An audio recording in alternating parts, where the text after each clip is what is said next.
Ibinahagi nga ni Paolo Abilino sa kanyang Instagram stories ang playbill ng The Lost Boys musical, dahilan upang mapansin ng fans na nasa New York City pala umano ang aktor.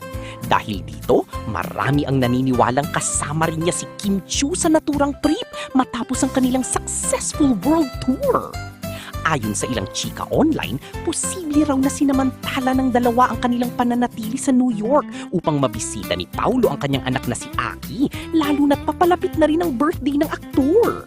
Para sa maraming Kim Pao supporters, nakakatuwang isipin ang posibilidad na nagkakaroon ng pagkakataon ng dalawa na makapag-bonding ng mas pribado habang nasa abroad.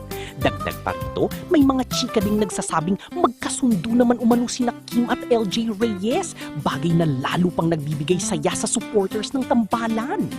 Bagamat wala namang opisyal na kumpirmasyon tungkol sa mga detalye ng kanilang trip, patuloy pa rin ang kilig at excitement ng fans sa bawat update at simpleng clue na ibinabahagi ni Kim at Paulo online.